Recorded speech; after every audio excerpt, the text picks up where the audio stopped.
Ladies and gentlemen, please welcome Mr. Tim Minchin.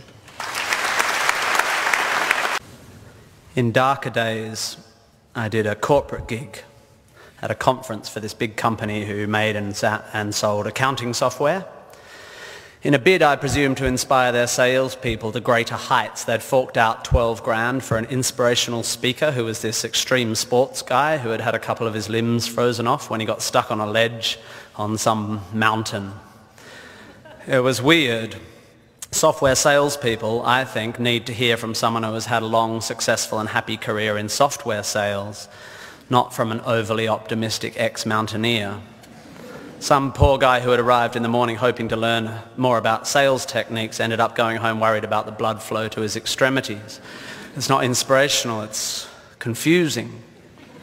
And if the mountain was meant to be a symbol of life's challenges and the loss of limbs a metaphor for sacrifice, the software guy's not going to get it, is he? Because he didn't do an arts degree, did he? He should have. Arts degrees are awesome and they help you find meaning where there is none. And let me assure you, there is none. Don't go looking for it. Searching for meaning is like searching for a rhyme scheme in a cookbook. You won't find it and it'll bugger up your souffle. If you didn't like that metaphor, you won't like the rest of it. Point being, I'm not an inspirational speaker. I've never lost a limb on a mountainside, metaphorically or otherwise, and I'm certainly not here to give career advice because, well, I've never really had what most would consider a job. However, I have had large groups of people listening to what I say for quite a few years now, and it's given me an inflated sense of self-importance. So I will now, at the ripe old age of 37.9, bestow upon you 9 life lessons.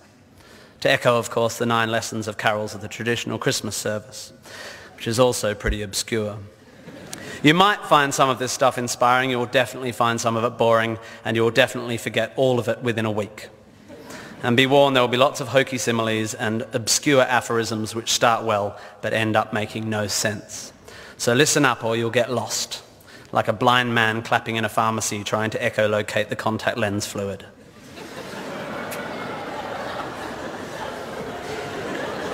Looking for my old poetry teacher. Here we go. Ready? 1, you don't have to have a dream. Americans on talent shows always talk about their dreams. Fine, if you have something you've always wanted to do, dreamed of, like in your heart, go for it. After all, it's something to do with your time, chasing a dream. And if it's a big enough one, it'll take you most of your life to achieve, so by the time you get to it and are staring into the abyss of the meaninglessness of your achievement, you'll be almost dead, so it won't matter. I never really had one of these dreams, and so I advocate passionate dedication to the pursuit of short-term goals. Be micro-ambitious. Put your head down and work with pride on whatever is in front of you. You never know where you might end up. Just be aware the next worthy pursuit will probably appear in your periphery, which is why you should be careful of long-term dreams. If you focus too far in front of you, you won't see the shiny thing out the corner of your eye. 2, don't seek happiness. Happiness is like an orgasm. If you think about it too much, it goes away.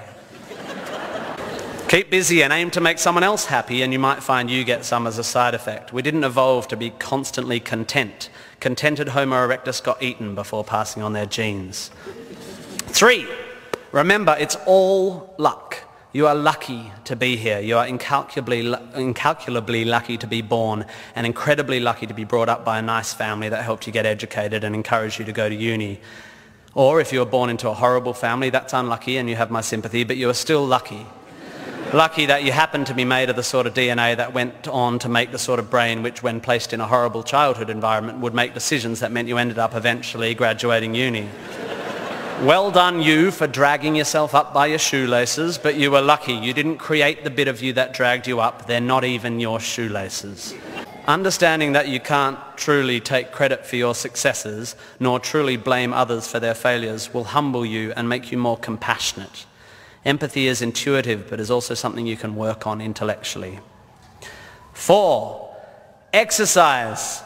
I'm sorry, you pasty, pale, smoking philosophy grads, arching your eyebrows into a Cartesian curve as you watch the human movement mob winding their way through the miniature traffic cones of their existence.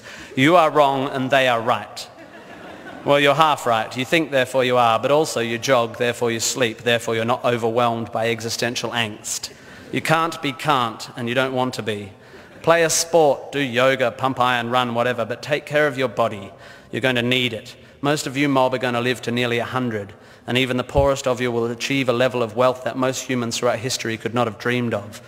And this long, luxurious life ahead of you is going to make you depressed. 5, be hard on your opinions. A famous bon mot asserts that opinions are like assholes, in that everyone has one. There is great wisdom in this, but I would add that opinions differ significantly from assholes and that yours should be constantly and thoroughly examined. We must think critically and not just about the ideas of others. Be hard on your beliefs. Take them out onto the veranda and hit them with a cricket bat. Be intellectually rigorous. Identify your biases, your prejudices, your privileges. Most of society's arguments are kept alive by a failure to acknowledge nuance. We tend to generate false dichotomies and then try to argue one point using 2 entirely different sets of assumptions, like 2 tennis players trying to win a match by hitting beautifully executed shots from either end of separate tennis courts. 6, be a teacher. Please, please, please be a teacher. Teachers are the most admirable and important people in the world. You don't have to do it forever, but if you're in doubt about what to do, be an amazing teacher. Even if you're not a teacher, be a teacher. Share your ideas. Don't take for granted your education. Rejoice in what you learn and spray it. 7, define yourself by what you love. I found myself doing this thing a bit recently where if someone asks me what sort of music I like, I say, well, I don't listen to the radio because pop song lyrics annoy me. Or if someone asks me what food I like, I say, I think truffle oil is overused and slightly obnoxious. And I see it all the time online, people whose idea of being part of a subculture is to hate Coldplay or football or feminists or the Liberal Party. We have a tendency to define ourselves in opposition to stuff. As a comedian, I make my living out of it. But try to also express your passion for things you love. Be demonstrative and generous in your praise of those you admire. Send thank you cards and give standing ovations. Be pro stuff, not just anti stuff. 8, respect people with less power than you.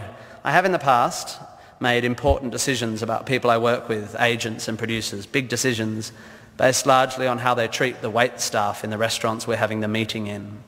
I don't care if you're the most powerful cat in the room. I will judge you on how you treat the least powerful. So there. 9, finally, don't rush. You don't need to already know what you're going to do with the rest of your life. Don't panic. I am actually rather romantic. And here's my idea of romance. You will soon be dead. Life will sometimes seem long and tough, and God, it's tiring. And you will sometimes be happy and sometimes sad, and then you'll be old, and then you'll be dead. There is only one sensible thing to do with this empty existence, and that is fill it.